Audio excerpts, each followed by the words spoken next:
Hey guys, it's the Direct Response Playbook. You got Travis Ketchum here, founder of Campaign Refinery, and David Cartulano, the newsletter dude. Is that accurate? Great to be here, man. Yeah, cool. So we're talking about kind of a hot topic, depending on who you're, or maybe a cold topic, depending on how you look at it. But maybe you can break it down on why people are here, and then I'll tell them why it actually matters. Right. So we're going to be talking about cold email versus warm email. And for those of you who don't know, cold email is the process of reaching out to somebody via email that hasn't expressed their consent to receive an email from you first. Warm email means they've opted into your list, your newsletter, your online store, and they said, yes, I agree to receive marketing communications for you, right? That's a simple definition. Cold email can sometimes, you have to be careful, right? You have to know the laws around it because a lot of spam is actually cold email, right? So you have to there's a high learning curve in learning how to distinguish yourself from the people who are using cold email for malicious reasons. Quick So disclaimer: we are not yeah, lawyers, but we have a lot of no, experience with email. mm-hmm, All no, we can give you is our experience and what we've seen, and what we've talked about in the marketplace, what we've done ourselves. But we are not lawyers. Just to be extremely clear, because I don't want to get sued, and I know you don't want to get sued either. well, definitely not. Definitely not. But yeah, Travis, you definitely have seen some alarming statistics around this, and I would love for you to share them. Yeah. So I want to start by saying cold email in and of itself is not evil per se. Like it is actually, as we said, not lawyers, but it is deemed legal in some areas, specifically in the United States. But even within that, you have individual states that might have laws against cold emailing.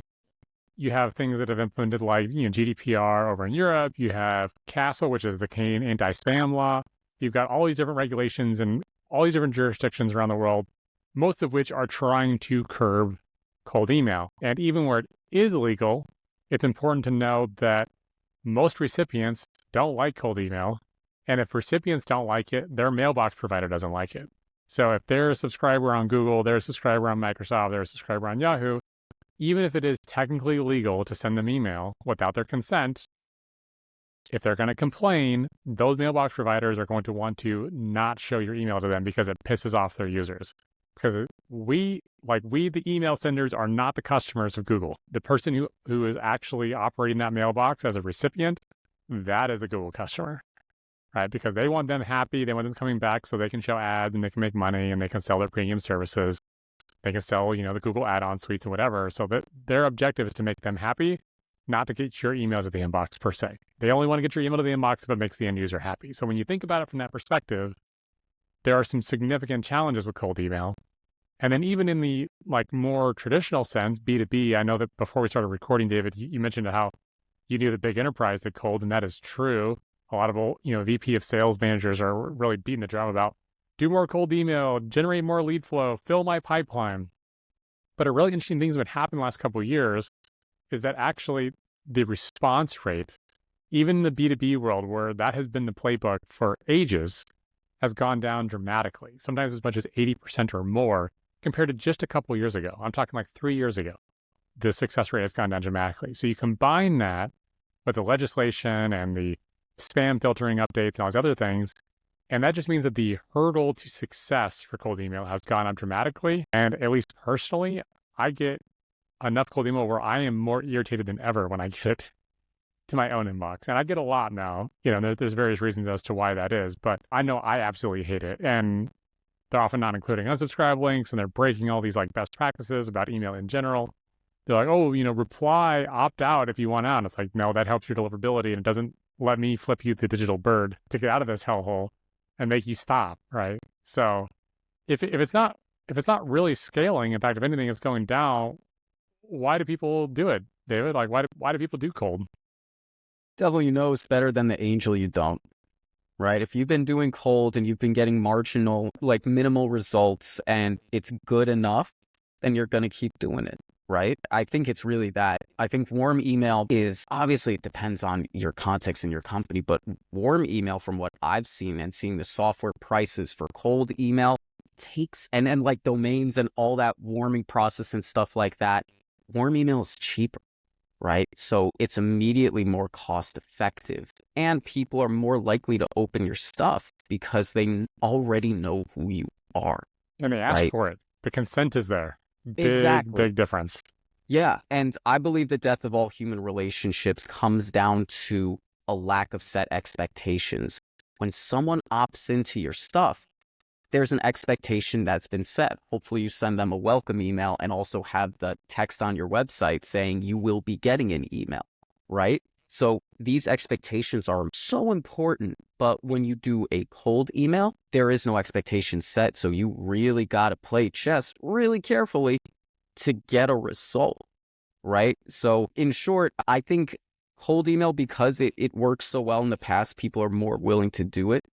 And when I get questions about, like, I want to start a newsletter, which is, everyone and their mother asks that. And I'm like, how do you start a newsletter? By talking to people about things that they care about. That's really it, right? And they try and overcomplicate it. And like, well, when should I send the email? When should I do this? I'm like, just start the damn thing, right? But people are scared of the unknown, which is why I've stopped answering some of those questions, because I'm like, you're looking for my approval, not an answer. Yeah. So, okay, let's really boil it down. If someone really is like, yeah, cool, I've read the warning on the 10, you guys, like, I still want to do cold email. What are some of like the major pitfalls? I mean, the things that jump out to me is your offer better be freaking good, right? Because for someone to care about it when they don't know you, that's like panhandling on the street, right? It's like you better have a really good hook. And the second Hmm. part is people don't really understand the risk to the domains. Like you have to expect that the domain that you're sending the cold email from will burn. It Yeah. will burn. Not if, it will. The question is really when. So you have one or more domains that are not the main domain you're using for warm email, and totally separate them. And they're two completely different initiatives with two completely different KPIs and two completely different objectives. Right? I mean, that's a big reason why at Campaign Refinery, we do not allow cold email at all to be sent from our platform, because the Mm. risks are way too inherent, not because we think it's evil. There are other great platforms out there that are designed specifically for cold and the constraints that cold comes with. I'm familiar with a few, but if you have some that you've heard of, feel free to chime in. I know there's like Gmass and Limlist and those. Yeah. And I've heard of these platforms. I've used Lemlist, I've used Instantly, and I've used these domain warming things. And honestly, man, I think a lot of it's placebo.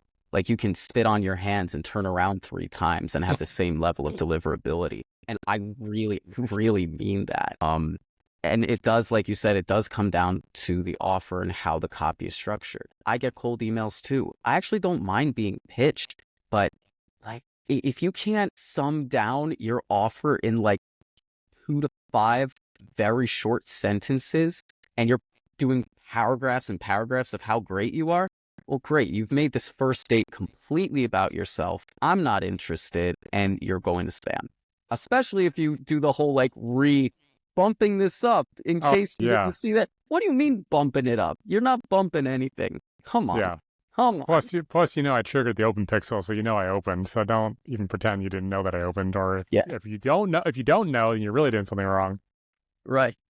I do reply to some cold, because there's some that I've nibbled on, but like it's under 1%. It's definitely under 1%. Easily. But when they're Easily. good, I almost like, hey, game recognized game. Yeah. If you got a good cold email, then cool. I actually appreciate the banter and the back and forth. But 5% of cold emails are just hot garbage, or as I like Yeah. to say, microwave dog turds is how I feel about most cold email. Very, very strong visual for you there. Yeah. Oh God, I even smelled it. Oh my Yeah, God. yeah, very visceral. Anyway, we've gone a little too long. The point is, if you want to do cold email, check out providers that do that specific thing.